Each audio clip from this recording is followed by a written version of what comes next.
Hey beautiful people, what's up guys, welcome to JKSSB online tutorial. मैं हूं सतीश और आज की फर्स्ट वीडियो में मैं आप लोगों के साथ शेयर करने वाला हूं कि फीमेल सुपरवाइजर एग्जाम जो होने वाला है उसकी रिवीजन कैसे करें। अब मैं ये वीडियो क्यों बना रहा हूं, बिकॉज मैंने बहुत सारे ऐसे कैंडिडेट देखे हैं जिन्हें सब कुछ आता है लेकिन फिर भी स्ट्रेसफुल है, वो फिर भी उनसे रिवीजन हो नहीं रहा है। देखो, जिन्होंने नहीं पढ़ा वो तो छोड़ो, उनकी बात, जिन्होंने नहीं पढ़ा उनको तो स्ट्रेस होना लाजमी है, उनको तो हम कुछ नहीं कर सकते। लेकिन कुछ ऐसे बच्चे भी हैं जिन्होंने अच्छा खासा सिलेबस कवर करा है लेकिन फिर भी वो इस टाइम पे अच्छे से रिवीजन ही नहीं कर पा रहे, उनको सिर्फ स्ट्रेस स्ट्रेस मतलब माइंड में सिर्फ स्ट्रेस ही फील हो रहा है। अब उस स्ट्रेस को रिलीज कैसे करना है और अच्छे से रिवीजन कैसे करनी है वो मैं बताने वाला हूं इस वीडियो में, से ध्यान से सुनना, ठीक है। देखो, सबसे पहला जो रीजन है स्ट्रेस का, मैं पहले बता दूं एग्जाम्स को लेके जिसकी वजह से रिवीजन अच्छे से नहीं हो पाती, वो यही है कि जब आप चीजों को देख के डरते हो और जब चीजों को आप एज अ होल देखते हो, जब आप पूरा चीजों को एज अ होल या फुल तरीके से देखते हो ना, कि इतनी वीडियोस, इतनी पीडीएफ्स, इतने टेस्ट, जब आप उस नजर से एज अ होल सब कुछ देखते हो ना, तो फिर उसकी वजह से ही स्ट्रेस होता है। ये चीज आपको नहीं करनी सबसे पहले, ठीक है। ये सबसे पहले आपको नहीं करना, सभी चीजों को एक साथ नहीं देखना कि इतनी वीडियोस है, इतनी ये है, ठीक है।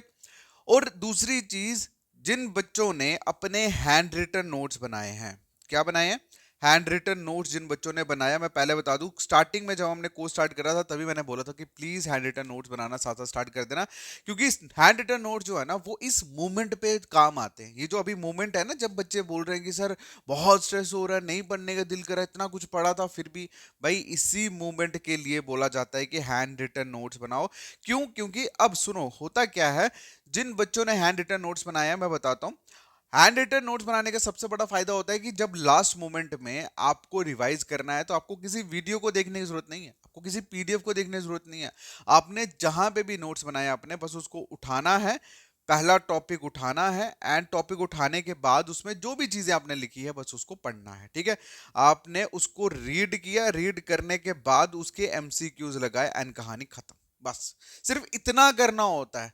आप लोगों का सिलसिला पता है क्या है, आपने नोट्स तो बनाए नहीं है, ठीक है, नोट्स बनाए नहीं है आप लोगों ने, जो जो नोट्स लिए हैं वो लिए हैं पीडीएफ फॉर्म में, और पीडीएफ वाले नोट्स जो हैं वो भी लिए हैं 10 लोगों के, 10 जगहों से पीडीएफ नोट्स इकट्ठे करे हैं। अब उन पीडीएफ नोट्स में से आपने क्या पढ़ा है, क्या करा है, आपको खुद भी नहीं पता, ठीक है। मतलब कहने का उसमें से क्या रीड करना वो आपको पता चल नहीं रहा, जब आपको नहीं पता लग रहा, ऊपर से एमसीक्यू जो है वो आप हर जगह से एमसीक्यूज लगा रहे हो, ठीक है। और उसके बाद अगर कोई बंदा 10 जगहों से एमसीक्यूज लगा रहा है, उसने 15 जगहों के एमसीक्यूज अच्छे करे, 5 जगहों के उसके बिल्कुल बेकार हुए, तो उसको उसको खुद ही स्ट्रेस होना शुरू हो जाता है। समझ रहे हो मैं क्या बोल रहा हूं? आप लोगों का पूरा सिस्टम स्टार्टिंग से ही रॉन्ग चल रहा है, इसलिए आपको स्ट्रेस हो रहा है, ठीक है। देखो, रिवीजन करने का सिंपल एक ही मकसद, सिंपल एक ही वे है, एक ही रास्ता है, वो ये कि आपने सिलेबस निकाला। देखो, आपको भी पता है सिलेबस की अगर हम बात करें तो सबसे फर्स्ट यूनिट की अगर मैं बात करूं, फर्स्ट यूनिट में आपका सोसाइटी कम्युनिटी एसोसिएशन आता है, ठीक है, यही आता है, क्लियर। जहां पे भी बच्चे ने इस पर्टिकुलर टॉपिक के हैंड रिटन नोट्स बनाए हैं, क्या बनाया है, हैंड रिटन नोट्स बनाए हैं, बस हैंड रिटन नोट्स उठाए, उठाने के बाद उसको देखो, खुद की लिखी हुई चीजें इमीडिएट याद होती है। मैं कहता हूँ टोटल टोटल 20 से 30 मिनट लगते हैं खुद के बनाए हुए नोट्स को रिवाइज करने में। जैसे ही आप इसको रिवाइज करते हो ना, उसके बाद आप लोग एमसीक्यूज लगाओ। एमसीक्यूज लगाने के बाद मतलब सारा टोटल 1 घंटे की गेम होती है और एक टॉपिक खत्म। 1 घंटे की गेम, टॉपिक खत्म। 1 घंटा में मैं बहुत ज्यादा बोल रहा हूँ, एक्चुअली 1 घंटा में मैं बहुत ज्यादा बोल रहा हूँ।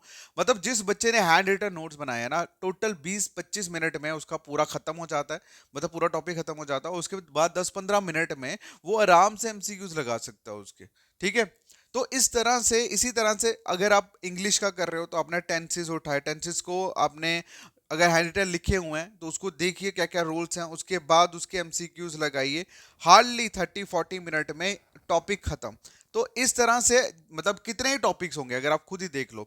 अगर मैं सोशियोलॉजी की ही बात करूं, अराउंड अगर एक यूनिट में हमारे अप्रोक्स 6 टॉपिक भी हैं तो 8 8 यूनिट के 6 टॉपिक के अकॉर्डिंगली करें तो 48 टॉपिक बनते हैं, मतलब 50 ही लगाओ राउंड फिगर, 50 टॉपिक्स हैं। मैं कहता हूँ एक दिन में आराम से बंदा एक यूनिट खत्म कर सकता है, एक दिन में आराम से एक। मैं कहता हूँ एक दिन में अगर आप दो दो टॉपिक भी करते हो ना, दो टॉपिक भी करते हो, ठीक है, दो टॉपिक छोड़ो, दो तो बहुत कम हो गए, मतलब अराउंड अगर आप 4 से 5 टॉपिक भी करते हो, ठीक है, तो फिर तो भी आप लोगों का आई थिंक 10 दिन में खत्म हो जाता है ये सारा सिस्टम, और आपके पास अभी महीना बचा हुआ है, ठीक है। 5 की जगह आप 3 भी करते हो ना तो भी 20, मतलब 15 दिन में आपका खत्म हो जाता है, ठीक है। सिर्फ यही नहीं, इवन जितने भी टॉपिक्स है, सिर्फ स्पेशलाइजेशन ही बड़ा है, बाकी तो सभी 5-5 6-6 यूनिट है सारे के सारे, ठीक है। अगर आप इस नजर से इस चीज को देखते हो ना तो आपका इजीली सब कुछ रिवाइज हो जाएगा। प्रॉब्लम ये है कि आपको रिवीजन करना ही नहीं आता, और आप लोगों का मेन मकसद पता है क्या होता है? मेन मकसद ये, मेरे से कुछ छूटना नहीं चाहिए, कुछ चीज रहनी नहीं चाहिए, कुछ ऐसी चीज नहीं होनी चाहिए जो मुझे ना आती हो। इस चक्कर में ना आपने 10 जगहों पे टांगे बिछा के रखी हुई हैं, और आपको अब समझ नहीं आ रहा, किसी ने कुछ करवाया, किसी ने कुछ करवाया, कोई किस तरह के एमसीक्यूज दे रहे हैं, आपसे जो एमसीक्यूज निकल रहे हैं उसमें भी आपको डाउट क्रिएट हो रहा है कि मैंने इनके तो निकाल दिए, अब पता नहीं शायद इन्होंने इजी दिए हुए हैं, तो फिर आप किसी और का लेते हो, उन्होंने थोड़ा टफ दिया, आपको लगता है ये टफ है, शायद ये एग्जाम में आएंगे।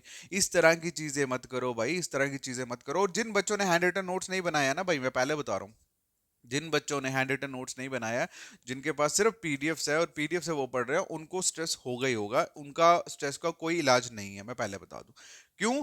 क्योंकि पीडीएफ जो होती है ना, पीडीएफ कभी याद नहीं होती, कंप्यूटराइज नोट्स कभी याद होते ही नहीं है, जितना मर्जी रगड़ा लगा दो आप उनको। और यहाँ पे सुपरवाइजर में तो बच्चों ने एक एक टॉपिक के 10 जगहों के नोट्स की पीडीएफ जो है वो इकट्ठा करके रखी हुई है, वो कभी भी नहीं होगा, ठीक है। इसीलिए मैं स्टार्टिंग से बोलता था make your own handwritten notes. क्यों बोलता था? इस दिन के लिए कि लास्ट में आप लोगों को स्ट्रेस ना हो। समझ आई? लास्ट में आप लोगों को स्ट्रेस ना हो। खैर, जिन लोगों ने पीडीएफ से करना वो कर रहे हैं, लेकिन जिन बच्चों ने हैंड रिटन नोट्स बनाया उनको मैंने बता दिया आपको करना क्या है। सिंपल हैंड रिटन नोट्स बनाओ, 30-40 मतलब 20-30 मिनट में आप इजीली एक टॉपिक को आराम से रिवाइज कर सकते हो। ये भी मैंने बहुत ज्यादा बोल दिया है। लिखी हुई चीज तो आप 15-20 मिनट में आराम से कर सकते हो, उसके बाद आप 10-15-20 मिनट 20 मिनट लगाओ आप मॉक लगा, सॉरी, एमसीक्यूज लगाने पे। जैसे आप एमसीक्यूज लगाओगे, जैसे आपने एमसीक्यूज डन करे, उसमें से 20 में से 25 में से 30 में से अगर आपने मतलब 4-5 गलत होते हैं एमसीक्यूज, उन गलत एमसीक्यूज को अलग अलग रखो, उनको थोड़ा सा देखो क्या है क्या नहीं। ओके, बाकी उस तरह से आपका जो टॉपिक है ना वो डन होता चला जाएगा। ओके, ये सीक्वेंस है भाई एक चीज को रिवाइज करने का। बट अगर आपने हैंड रिटन नोट्स ही नहीं बनाए तो आपका पहला वो जो बोलते हैं ना पहला स्टेप ही आपका फिर गलत है। मैं इसमें आपकी कोई हेल्प नहीं कर सकता, ठीक है। जिन बच्चों ने स्टार्टिंग से ही हैंड रिटन नोट्स बनाया है उन लोगों के लिए रिवीजन करना बहुत इजी है, बहुत इजी है। और जो बच्चा ये सोचता है ना कि मैं एमसीक्यूज लगा के, मैं मॉक टेस्ट लगा के तो मेरा नंबर आ जाएगा, नो डाउट 100 में से आप 50-60 नंबर ले लोगे। सिलेक्शन के लिए सिलेक्शन के लिए भाई पूरा फुल प्रोसेस फॉलो करना बहुत इंपॉर्टेंट है। तो जिन बच्चों ने भी नोट्स बनाए हैं, हैंड रिटन नोट्स बनाए हैं, उन सबसे मेरी मैं यही बोलूंगा कि भाई अपने नोट्स को पढ़ो, नोट्स को अच्छे से पढ़ो, पढ़ने रिवाइज करो, रिवाइज करने के बाद एमसीक्यूज लगाओ, एमसीक्यूज देखो, उसके एमसीक्यूज के बाद जैसे आपके मैक्सिमम ठीक होते हैं या जो गलत होते हैं उनको साइड पे लिख दो, और जो ठीक होते हैं उसको टिक करो कि ये मेरा टॉपिक हो गया। इस तरह से रिवाइज करो, सभी चीजें इसी तरह से रिवाइज करो, आराम से हो जाएगा। जब आप चीजों को एज अ होल देखते हो ना कि इतने इतने टॉपिक्स, इतनी वीडियोस, भाई अब वो वीडियोस देखने का तो टाइम है नहीं, सिंपल सी बात है। अब टाइम है आपके खुद के बनाए हुए नोट्स को क्या करना, रिवाइज करने का। तो सिंपल वो करो, इसलिए स्ट्रेस नहीं होगा, सभी चीजों को एक साथ देखने की जरूरत नहीं है। आराम से पढ़ो, आराम से पढ़ो, मैं फिर कह रहा हूँ आराम से पढ़ो, क्योंकि जब आप भागते हो ना, ठीक है, जब आप भागते हो तो फिर क्या होता है, फिर स्ट्रेस होता है। और जब स्ट्रेस होता है ना, स्ट्रेस से क्या होता है, इंसान की एफिशिएंसी जो है ना वो डाउन होती है। क्या होती है? एफिशिएंसी डाउन होती है। और जब एफिशिएंसी डाउन होती है उसके बाद काम करने का दिल नहीं करता, सिर्फ चिड़चिड़ापन आता है। तो इसीलिए ऐसी हरकतें मत करो। मुझे पता है कल से मुझे बहुत सारे मैसेज आ रहे हैं कि सर स्ट्रेस फील हो रहा है, सर ये हो रहा है, सर वो हो रहा है, समझ नहीं आ रहा, सर पढ़ा भी है, ठीक है। उन सब लोगों के लिए वीडियो बनाइए, आराम से इसको देखो, आराम से, और आराम से पढ़ो। पूरा शेड्यूल बनाओ अपना कि आज मुझे ये टॉपिक खत्म करना है, मुझे सोशियोलॉजी के पहले 3 टॉपिक खत्म करने हैं आज, उसके बाद इंग्लिश का फर्स्ट टॉपिक खत्म करना है, साइंस का फर्स्ट टॉपिक खत्म करना है। इस तरह से अपना पूरा शेड्यूल तैयार करो और फिर उसी के अकॉर्डिंगली करो। और यूट्यूब पे जाके मतलब स्टार्टिंग में जाके एमसीक्यूज और अदर चीज़ों की तरफ मत देखो, सोशल मीडिया की तरफ मत जाओ, क्योंकि वहां जाओगे ना तो एक स्ट्रेस फील होगा, एक स्ट्रेस पैदा होगा कि लोग तो कर गए, मैं ही रह गई, लोग तो कर गए, समझ गए? इस तरह की फीलिंग जो है ना वो मत अपने अंदर करो। आपने जो भी चीज़ें पढ़ी है, जहां से भी पढ़ी है, बस आप अच्छे से इसको रिवाइज करो। रिवाइज करने के बाद एमसीक्यूज लगाओ, कहानी हो जाएगी। ठीक है? समझ रहे हो मैं क्या बोल रहा हूँ? बस आराम से इस चीज को फॉलो करो, सब चीजें आराम से आपका रिवाइज भी हो जाएगा और आपका एग्जाम से एक हफ्ता पहले आपकी सारी चीजें कंप्लीट भी हो जाएंगी और फिर उसके बाद सिलेक्शन भी हो जाएगा। लेकिन अगर आपने स्ट्रेसफुल रहे, अगर आपने टेंशन लेके सारी चीजें करी, अगर आप भागते चले गए, तो फिर कुछ भी नहीं होने वाला, मैं पहले बता रहा हूँ। ठीक है? बाकी आप लोगों की हमारी जो बुक है वो बुक मंडे के बाद, कल मेरे पास आ रही है, तो मंडे के बाद आप लोगों के सब जगह पे अवेलेबल हो जाएगी। लाइक जैसे कश्मीर हो गया या अदर डिस्ट्रिक्ट हो गया, हर जगह पे अवेलेबल हो जाएगी। ठीक है?